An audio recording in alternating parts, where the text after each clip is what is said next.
Here we are. How you doing, Marta? Well, There we are. here we are again. Yes. All right. Those ladies brung it, didn't they? Yeah, I mean we only as of today, only the first episode is out there. Um so e- Is that this is inside baseball, right? You go ahead and oh, talk about it. Yes. but so well, I mean by the time this is out, it'll be long gone. You really should do something to hype up episode two because All right. that's where Yes. that's where it breaks loose. It is Okay. just it that is a golden episode in my opinion. Yeah. With Yeah. Cheryl Olsen.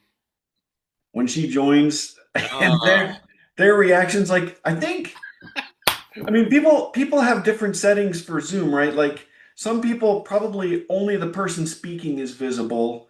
I have it gallery view. I think you probably do too, so you can see everybody at once. right. So when Cheryl came on, immediately Julie's reaction was, Yeah, it was. right? He was on my right. Yeah, I saw her. She was like, "Hey," But like she didn't know either.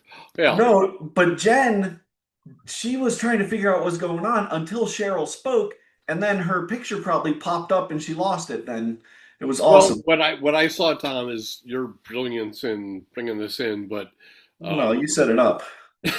well, I contacted her. Yes, Yeah, that was fun. That was a good, it was awesome. yeah, episode the way that happened. But so Jen saw Cheryl's name, like Cheryl's name Yeah, popped on the bottom of the screen, yes. and I think she thought you just typed it or something, right? And then all of a sudden Cheryl's picture showed up, and then Jen was like, "Wait a minute, you're on here." So Actually, here, yeah, that you summed it up though. It's hard to surprise people like that, and when it works out, come on, yeah. So it's thank gold. you to Jen because she Yeah. like answered the questions earlier about, hey, who would you like to connect with? And Yes. so No, and that just yeah. But these that was two, sweet. I think they enjoyed it. oh, I, yeah, they have. I know. Well, you said you got a lot of good feedback, right? Oh, yeah, From them. Yeah. tons. It's Good to see you, awesome. man. It's going to be tonight. Tell tell us a little. Well, actually, let's pause on that. We'll get into who's coming on tonight in a second, All right. because we got some things to do, and I think people are going to be on time because I think they're anxious to get on here. They seem pumped up. They, Yeah. yeah. I cannot wait to connect with these dudes. So, in the meantime, I feel like it's a musical topic theme. Okay. So, I shot you an email with a couple. They might seem random, but I'll explain. If Okay. you're, if you want to throw, they're, Well, we'll get let. Yeah, I've got those queued up, ready to go. I yeah. think.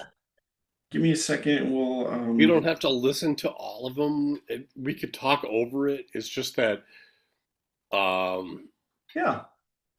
if there was ever an episode to bring in something musical, and I'll explain what it is, Yeah, let's do this. do it. Because honestly, I love doing this every time because it just keeps Ah, growing, right? it's a Hall of Fame. It really is. I just love adding names to this list. We added three names here last week, so it's amazing. And then here you Well, go. you added three names, so yep, I see it. Oh, sure. Yeah, Jen, Julie, and Cheryl. Ah, nice. Well done. Yeah. Well done. Yeah, and I mean, with the episode was Jen Thompson McGuigan, but I mean, honestly, it's almost like we had two stars of that episode because Julie was on there pretty much right from the start, and she could have gotten equal billing. That's just how it worked out. That's just paperwork, but Right. I think they were such great guests, very gracious, Yeah. and Well, they brought. I'm gonna throw in something for Cheryl because after that episode, she shared an email with me about what it was like to clean the bathrooms at camp. And it fits so perfectly into what I'm writing about people that Yeah. do selfless jobs at camp, and it's funny because she had a s- I don't want to say selfish, but that's the way she described it. Like, oh yeah, I that's the only way I could get onto staff, and anyway. Well, I mean, that's a tough job. Any way you look at it. Did you say she did it 2 seasons? Yes, the only one that ever did it more than one. Yes. That's incredible. Yeah. Tell us about how this worked out for tonight. Oh, I saw, um, and I go back and forth between I'm not good at social media or trying to keep this whole thing going, but I'm leaning into it. But I saw that Roald and Carl liked something and Yeah, commented on something, and it I made me think think like, Carl subscribed to the YouTube did they? channel. Yeah, Yeah, sure. That's I thought that they are guys. I can't wait to explore this with them. But I remember them both as integral parts of camp's music staff. yeah, But then they also leaned into everything else. Like they were like music staff people were the demands on their time were such that you saw them on stage, you saw them in the concert, but these guys you saw out there too. Like you saw in the teepee and intramural basketball, and I'll repeat all this I just said to you, Tom, like to put in front of them, but when they see this, they'll hopefully remember. Um, yeah, yeah. Well, I you just reminded me. I'm actually on my other computer. I'm moving a slide from when they were in someone else's. There's a picture of them from. I I don't remember whose episode it was. I have to go back and look. But I'm gonna just put that into the slide deck now because I Morning can. there. Yeah, Yeah. So I mean, they were obviously in other people's photos yeah. from prior That proves interviews. my point. They were like into trying to, just be around and take advantage of the social part of camp. And Yeah, um, so before we do that, did you get I did. the Let's. Well, there's a couple things I want to do. Let's do this in order do here. it, do it, do it. So you're uh, you're working on your book. So let's. You don't necessarily have to read anything, but with for story time with Don tonight, could we maybe just give us some chapter concepts that you're willing to share? Like, hey, I'm Oh, doing a chapter on this. I'm doing a chapter on that. Just high level. Nothing that's a giveaway, right? But just I felt a like true last week teaser. was a giveaway with. No, Uh, no, no. That was perfect. did you Yeah, like? Oh, thank you. loved it. Okay. Yeah, loved And it. then Cheryl Olson added something to it that was perfect too. But Oh, what she read, I mean, story time with Cheryl was amazing. yeah. That was awesome. Um, yeah, again, like the first book, I'm so thankful that folks appreciated what I brought to it, but the stories for the second book is so much better in that way. Yeah, uh, departments that were sound room, teepee, trailer park, boys park, Deerfoot, basketball clinic.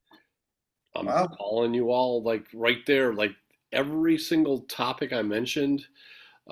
I promise you, will reading about them will be like, wow, we had no idea like what was going Yeah, on with sure. those departments or, you know, so yep, I'll leave it there because I appreciate you, Okay. putting. Yeah, we got to keep people interested in what's coming up. What's your timeline again? What's our timeline? All right. Yeah. So yeah, I'll say, we're here in, you and I are recording in early March. Um, I had hoped to be done writing by early March, but realistically, it's going to be end of April. And there's an outside shot. The book will be ready by early summer. Realistically, it'll be more midsummer, late summer, Yeah, but it's a long process. it is. And there's a chapter. You are the interlude. Oh boy. Yeah, uh, that's a big deal. Yeah, like you are. That's right in the middle, like when you need a break and understand like what's going on with my life since then. And okay. um, oh, wait till you see the Yeah, I, chapter title. I can't wait to see the whole thing. It's gonna be Yeah, the title is so. Anyway, awesome. Okay, awesome. Good teaser. We'll thank you. keep people's interest peak with a Q. Let's do music time with Don. Oh, well played. I that's like good use of one slide. So I got these two from you today. Yes, I'm just gonna play them. I hope I'm sharing the sound. I set it up that way, I believe. I So hope so because the only thing about this is the sound. well, let's There's give them a. Do you want to do any intro here? just start I playing and think. I'll explain. Yeah. All right. I think the first one is the Tom Petty. Okay.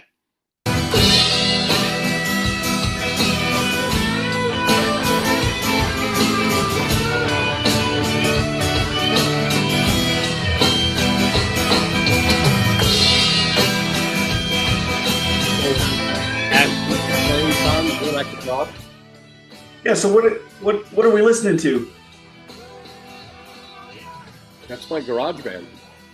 It's your garage band. Okay. That's me on drums, and the other dudes are way better than me. I'm just privileged to be part of that. So what's your schedule with these guys? How often do you get together? Once a week. Once a week? Is it a particular day?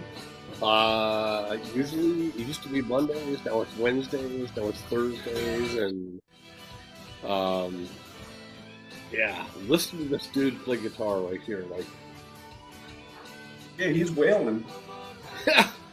I would pay to see this guy. Yeah, that's good stuff. Yeah. Okay, so was this at a concert or is this just recording a session you were in? It's a recording session. We play in the backyard like Yeah. once a summer. That's it. Okay. You do one concert per year? That's pretty much it. Yep. Okay. So it's really funny. I mean, in the community I live in, there's my neighbor right across the street here, Dave, he's in a band called Relic, which is kind of funny because it's a bunch of old guys. And they play like blues and I would say maybe southern rock. And they probably do, I don't know, 3 or 4 concerts a year in our community. It's really fun, but they also have a coffee house.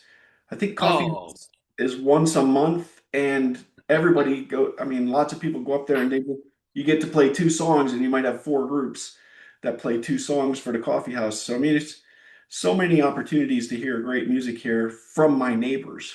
awesome.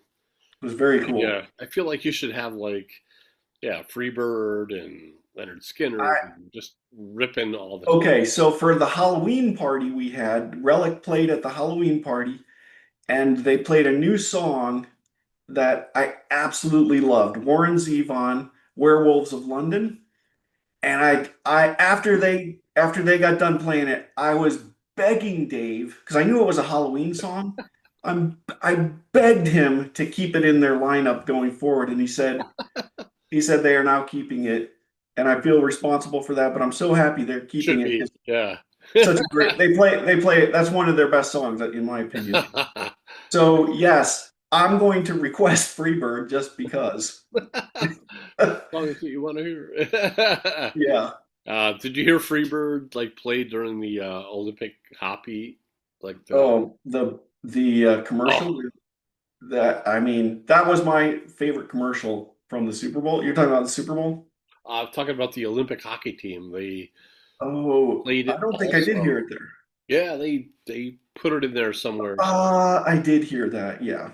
That's yeah. But that Budweiser commercial with the horse and the eagle, Oh yeah, just oh my gosh, whew. Good somebody's a comeback, genius. Budweiser. Good comeback. So yeah, somebody's a genius there. All right, let's do another one here. All right. A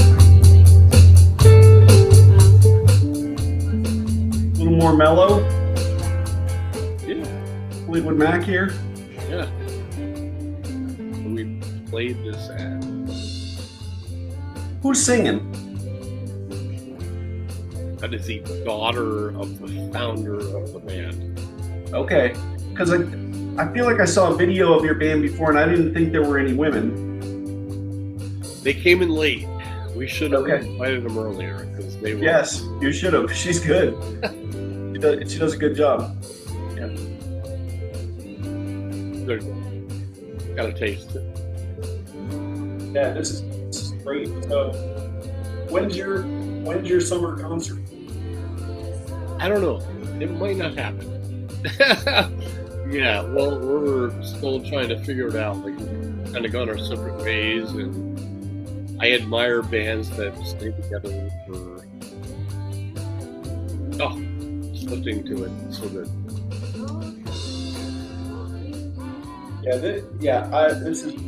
This is excellent. Yeah. All right. Well, talk about excellence. The dudes that we're about to bring up are. Thanks for playing it, but Yeah, no, thanks for here we sharing. go. Awesome. I felt Yeah, like it was a good, walk in. yeah, absolutely.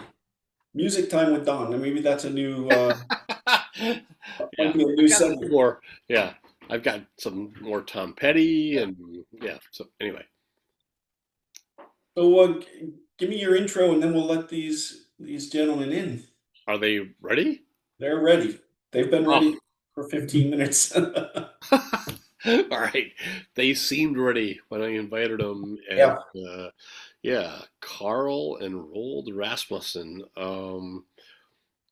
My take of them is I remember them as part of the awesome music staff, yeah, but again, going back to before, like they they were out there. Like you saw them beyond the demands of, you know, playing in the staff and in the auditorium, and so I can't wait to hear like their origins. They bring a lot right. of energy. I'm psyched to talk to them. So Yeah, but we'll send them in. yeah, Here we go.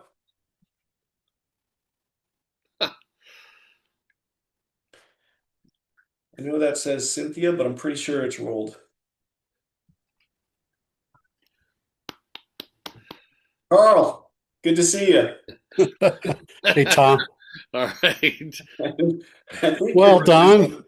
Okay, you your doing, brother Carl? is joining. There's your brother. Ah, I love I thought I'd poke fun at you a little bit there, Donnie. it. Yeah, we've aged a bit. You aged better than me, but good to see you, Carl. Rolled. Good evening. Pleasure. You Maybe too. maybe this hat'll work a little better. Ah, all right. Oh, Wow. please. He's rubbing it in. That's I awesome. have to remind him as an Eagles fan of who beat Kansas City. Wow. Yes. So Isn't that like matter and antimatter, what he's doing right now? That's I think it's that's a violation, Don. It's a violation. yeah. Yeah, Throw the flag. I'm Throw so the mixed flag. up. it's a violation. Wow. All right, well Roughing done. the host, huh? Roughing the host. Carl, I'm assuming you're in Kansas City. Is that true? I am in Fort Wayne. Yeah, Fort where's Wayne. your Colts hat? I'm not there yet. Out there. Not there yet. So after Susan and I were married, we moved to Kansas City. We were married in '89, and we moved to Kansas City in '91, and we were there 22 years. So Okay. I got a really good, stretch there of some bad football and some bad baseball. And in 2013, we moved to Wisconsin because my wife got a job at Maranatha Baptist University to teach in the nursing department up there. And that's when the Royals went to the World Series in Of course. Yeah. 2013 excuse me, 2014 and 2015. Of course, we lost to the Giants in 14, and we beat the Mets in the year after. And then, the Chiefs took off, and now we're riding the success of the Philadelphia Eagles. Yeah. Well, Well played, you're- Carl. So, Yeah. part of the benefits of moving, right? Yeah, you pick up the teams and hang on to them if they're good. Like I picked up Denver from living there. So Carl, you're in Fort Wayne. Yeah. Roald, where are you located? I'm outside of Philadelphia in Willow Grove, PA. Willow Grove. Yeah, Yep, I know it. Okay. it's just off the PA Turnpike, Nice. north of Philly. Yep. Okay. Yeah, Well, you're there. Carl, where are you like right now? Fort Wayne, Fort Wayne. Okay. Indiana. Yep. yeah. Yes. Yep. Okay. My Uncle Bob lives pretty close to that. Yeah. Oh, okay. Yeah, right. We'll get into that, but great to Okay. see you guys. Thank Yeah. you so much. Yeah, I yeah. am so excited to see you both. Like, Yeah, Yeah. didn't expect for us to be doing this so soon, but Yeah. it was great. Thanks for the invite. appreciate you joining. So Yeah, thanks for taking time. Yeah. Oh. Well, I just had the pleasure of being out in Indiana just this past weekend. Carl came down from Fort Wayne to Bloomington, Indiana, where our daughter is finishing up her master's program in cello. I saw actually rolled about a half hour before I jumped. Oh, yeah. on. Oh, really? I was just about to, but I'm like, I will like it, but I might like it, but I'm just actually wanted to hear more about it from you, like in person, because Yeah, it's a sure. privilege to be able to do that. Yeah. So, the fact that your family, I associate both of you guys so much. Like, I'll kind of get into it now, but as integral in the music program, um, and but I was telling Tom just before you joined, like you were both, big, hugely into the music program, but I saw and I witnessed like you were you tried to do so much extra into camp, like wherever your limited free time was, you explored it. And intramural basketball, going into the teepee, Softball. yeah, softball, all of literally it. every I would week. love to hear. So, Tom is great at. So yeah, we have some format here. A couple questions for both of you. Have you seen any of these episodes, these interviews? Yes. Okay, that's helpful. So you know what's coming. Yeah. Unfortunately. No, it's going to be great, and I know there's a ton of people who are going to be anxious to see this interview. They are. What I'm going to do is this conversation is going to go where it goes, of course, but I want to show you at least some questions. Sorry, wrong screen. Or I want to at least show you some questions that it's all about Mrs. Purdy, as you know. But this is the on the spot section. Well, I'm just going to get these questions on screen. You might have to pull your pictures off to the side to see those, and then I'm bringing down. This is just so you have a kind of some context or format of what we're going to try and do. So I'll give you a second to look at those, but we will take that down so we can see full screen. You guys have seen this already anyway, so I'd love to get just the background. How did the Yeah. Rasmussens get to Camp of the Woods? What's your origin story? Yeah.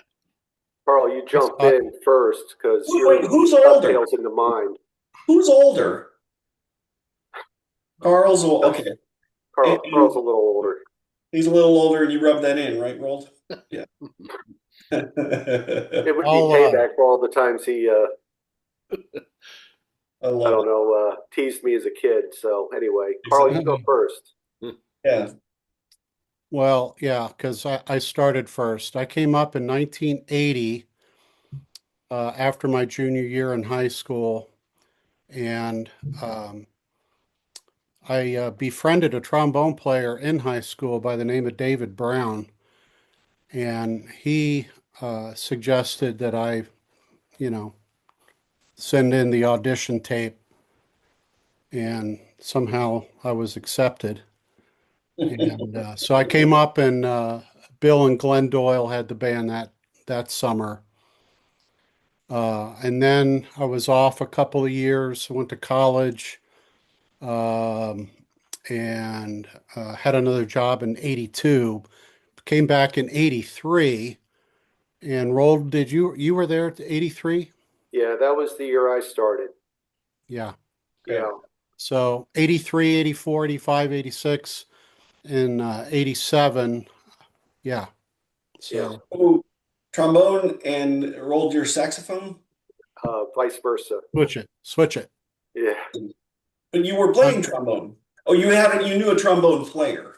I see. Right. Okay. Yeah. right. David Brown, who's now my brother-in-law. I married his younger sister, so I was using him to get to her, right? That But no, worked out. he was a great trombone player. He now teaches at Maranatha Baptist University. He's a Dr. Brown, been up there for, I don't know, 17, maybe going on 20 years. I forget how long he's been up there. But anyway, he was up there. 1980 was like his third year. So 80 was my first. And yeah, Yeah. so. Okay. So really, mine is just nothing more than Carl encouraging me to do the same. Was just to send in my audition tape, and at that time, then Doug Schoen was the band director and stuff. So he, Okay. yeah, he accepted me, and I spent the next 5 years up there. So it's funny, and I don't know if I know we talked about this in at least one episode, Don, but if you saw the episode where we talked about this, I had the opposite experience as you, Carl. I, Yeah, I I was thinking submitted about a this the tape. other day when they're talking I about it. I'm submitted a tape and got rejected. But I'm thinking it may be because Roald was on staff and was. You had that story correct, Tom. It was I chose to come back, and now I'm trying to think of who the second trombonist was, but it might have been Phil Danielson. I'm not That sounds right. 100% sure Yeah. of that. Okay. So Phil Danielson, who was the brother of Margie yep, who is the iconic piano player, and organist. Miriam. Miriam is her younger Yeah. sister, who is also. You're all so much into music, and Yeah. I can't wait to explore more of that with you. But yes, So I did get to play. I was the third trombonist that year, so we played together, Roald. We had to. Yes. Um, Now, see, we could have used your services, Tom, in the Wake Up Band. You would have been perfect for that.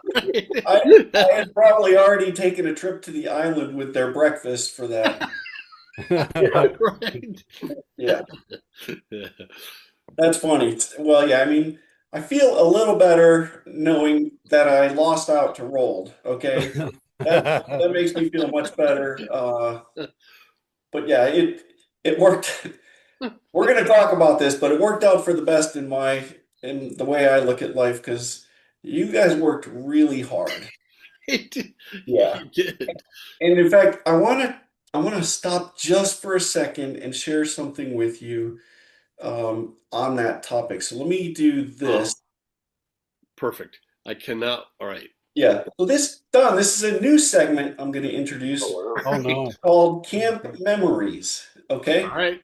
And so if we have other remote video input like this, What a scene right there, dude. Where'd you Yeah. find like Thank that? Thank you, Chat GPT. Didn't Took me about 45 seconds to do that. Right. get Turtleback Mountain there very well, did it? Yeah. You know what? Hang on. I gotta make sure I shared.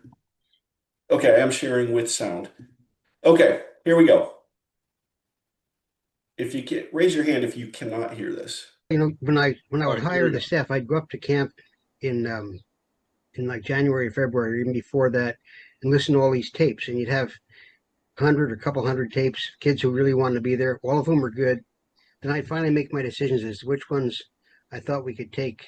Then when you get them to camp, um, if I'd had my druthers, I'd have them for 2 or 3 weeks before the first concert. Didn't happen. You'd get there, and you'd have work crews right away, get the camp into shape, get the boat launches or the boat ramps where they're supposed to be, etc.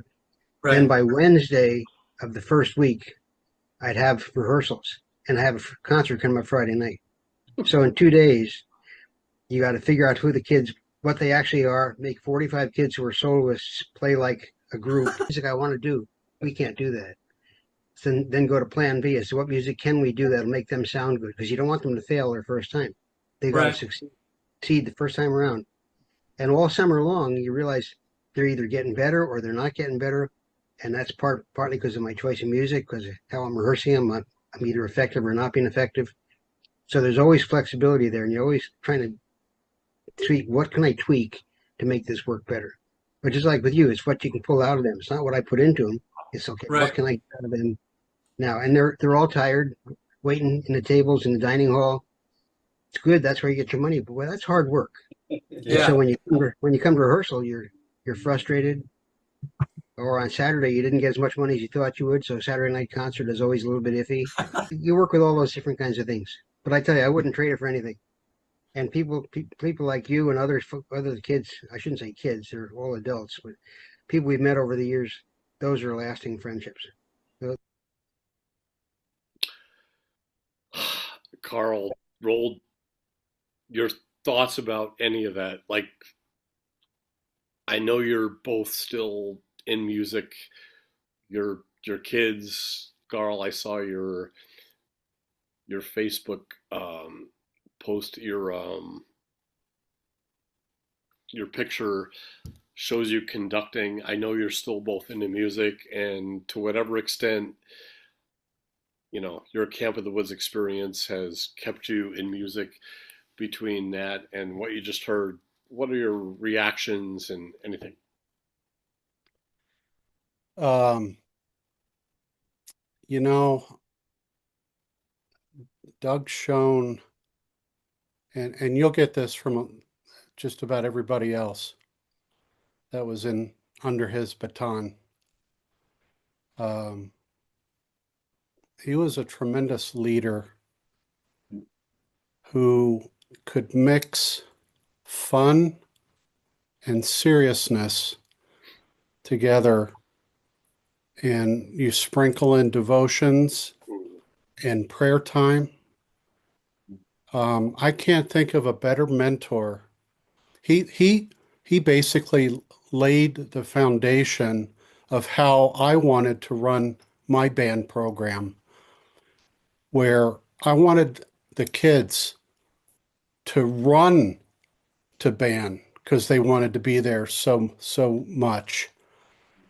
I wanted that period in their school day to be what they looked forward to the most. And the way to do that is to educate, but to make it fun, because kids want to have fun. And we did. Save maybe one or two individuals of all the summers I was up there. Everybody bought in. And we just enjoyed it so much. And when Doug handed it over to Dave Bullock, there was no skipping a beat. He dove right in. He was just as lovable, consummate musicians, both of them, and just knew how to draw the best out of you. I love them both, and I thank them both for what they meant for me in my teaching career. Yeah. Yeah. Yeah, Roald, I'll turn it over to you, but Carl, I want to hear more about your teaching career and how it stemmed from camp and what you're doing. But yeah, Roald, uh, what are your Well, I echo a lot of what Carl said as far as Doug as a person, just really leading us not only as a band, but also as Christians, with prayer time and the devotions. Those meant a lot. And he wasn't afraid to have fun and joke around. But we all respected him so much that we didn't want to let him down either. Yeah. It was really, he was such a big influence. And I mean, even as much I don't forget what year it was, Carl, like 7 or 8 years ago. My wife and we took a trip up and we visited Carl, and at that time he was in Watertown, Wisconsin, which happened to be down the road from where Doug and Carolyn lived. And Carl surprised me by we went out to lunch and there was Doug and Carolyn, That's awesome. and we had a wonderful time with David and we just had a wonderful time and we got back to reconnect and stuff. And I think that's what a lot of the '80s music staff uh, really what he was kind of like the hub of that, and Dave Bullock. They were kind of like the centerpieces of who we wanted to. We enjoyed it so much that we really just became a big family. Yeah. Wow. Yeah. So a couple questions from what you just said. In terms of camps, band program, how did you grow from it? Like when you entered it, and did you understand, like when you became part of the program there, um, you might have thought, yeah, we're playing band in a camp. But, when you were actually part of it, realizing how much more it was, under, my Uncle Doug and Dave Bullock's program. And I will say, full disclosure, the clip you just heard of my Uncle Doug um, is part of a Zoom call that I had toward a very, very specific part of the band that's going to be in the next book. And when he was referring to you and you and you, it was someone that was part of the program in the late 70s that kind of changed things. But yeah, I just wonder, like how, in terms of when you came into the program, how was it different than maybe you expected it to be, or I honestly I don't remember what I remembered about what to expect about it. yeah, Um, I can tell you that uh, all of it, um, with the camaraderie that the music staff had, and it didn't matter so much, but I always made it a priority to make sure that I understood that we were the like almost the face of Camp of the Woods to the guests. yeah, You Yeah. know, we enjoyed the performing side of it, but I would also tell you that I enjoyed so much serving on the hill and being able to be with the guests and making their stay as enjoyable as what we could with the meal times. Keeping contact with even a couple of the guests over the years has been a highlight for me. Yeah, there's nothing behind the scenes about those two roles, right? You're serving and you're literally on the stage with everyone watching. So yeah, I mean, those are very much camp ambassador type positions. Don, one thing that struck me from listening to your uncle's recording there, he's very humble. I love how he takes accountability. If they weren't going to be successful, it's because he wasn't effective, right? And he totally owns that it's his responsibility to get this group up to speed. I love how he describes them as 45 soloists that have to now play as an ensemble. That is so true. They all sent in soloist tapes to try and get on staff. That's a different role than being part of an orchestra or band. yeah. Carl, is that how you saw yourselves when you came in? In 1980, I didn't know what I was getting into. So I was a nervous little kid, honestly. And there was a gal, this was in one of the photographs I sent to you guys. There was a gal that helped really ease me into um, rehearsals and just kind of took me under her wing a little bit. Um, Pat Martin, I remember her.